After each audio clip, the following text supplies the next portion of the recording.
So I have done all my chores for today. I've just been setting up the cabin, the Breathwork cabin, for tonight's session.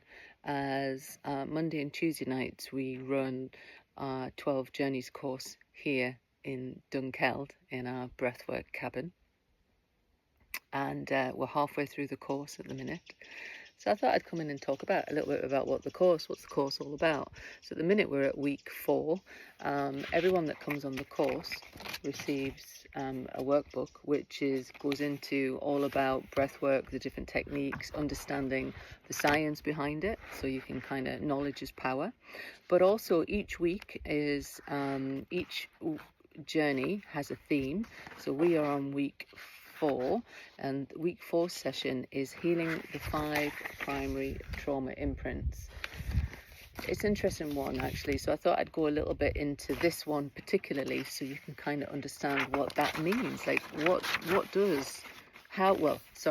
how does 90 breathwork help us reprogram our software?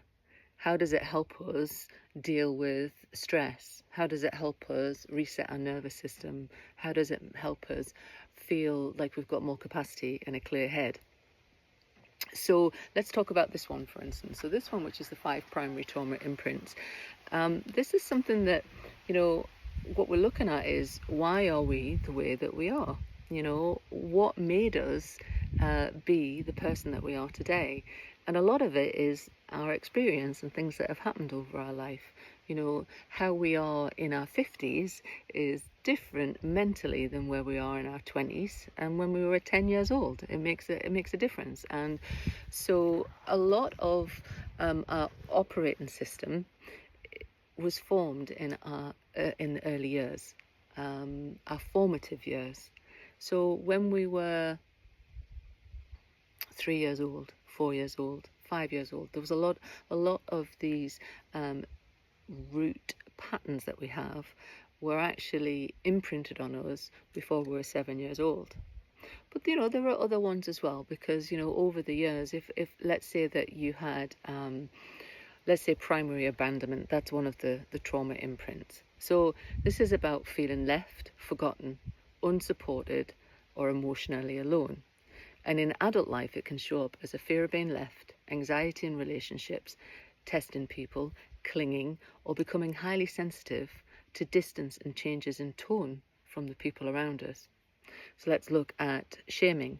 So this imprint forms around being made to feel wrong for our needs, emotions, our body, expression, or our natural self.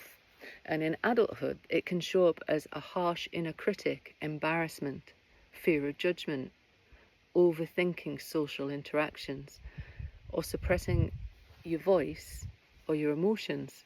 You see? So absence of love. So this forms with emotional neglect. So a lack of attunement or not feeling deeply seen or valued when we were younger.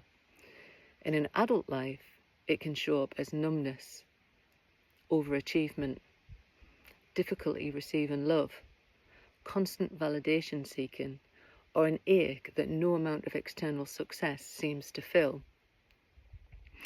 Now, we just assume that that's the way that we are, because in our adulthood and our adult life, a lot of these patterns repeat. We also have our ego, and our ego might say, I'm a shy person. I don't like public speaking. I'm not very outgoing. I don't like this. I don't like that. But where does that come from? Have you ever stopped to think why you are the way you are, why we think the way that we think, and why we do what we do, and why we often find ourselves in the same situation over and over and over again, despite knowing that we shouldn't be in that situation, and yet we find ourselves falling into these patterns? Because a lot of these imprints are actually not conscious. They're actually what we call part of, I guess in the shamanic world and various other circles, you might call this shadow work. And all that means is that it's in the shadows, it's not seen. But it doesn't have to be like that. Why is one person outgoing, confident, and seems like they've got it together, and when you compare yourself to them, you think, oh, there's no way I can be like that? You know, people aren't just born that way. It's our life experiences. You know, is it nature or nurture? Well, they've shown that a lot of it is nurture. It is. So it's the environment that we were brought up in. It's our school environment. It's our family homes.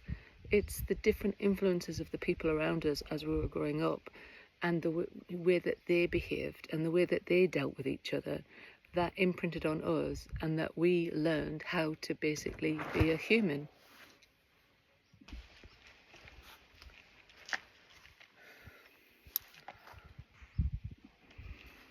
What's interesting is these things are not fixed. We think that that is who we are and that's our personality.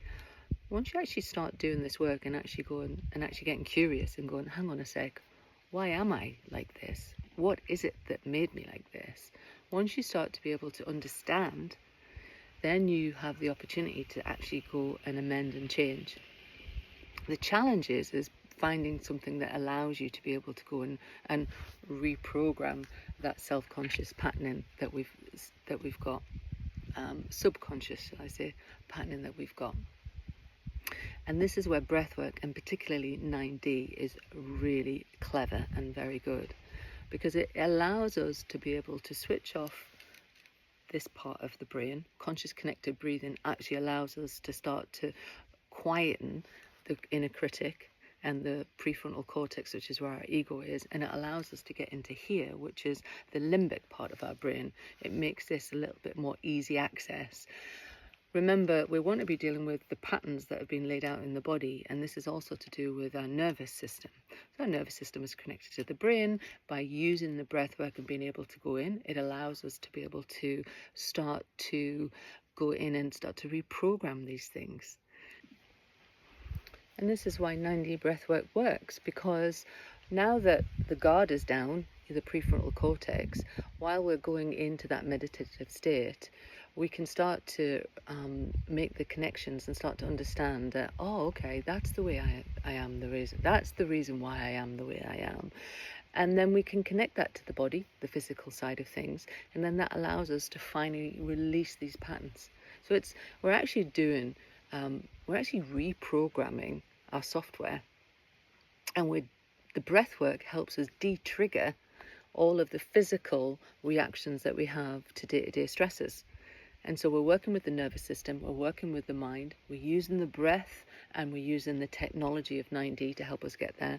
And this is why so many shifts are being made on our 12 Journeys course. I don't say this lightly. A lot of the people that have been through our course actually report it being as life-changing.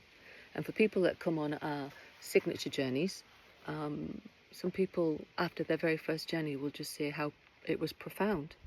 It was the first time that this part of the brain actually started to quieten down. And once you get a bit of peace inside those thoughts, then the real you, the real consciousness, which is you, has got space to actually do something about it. And so that's what our breathwork's all about.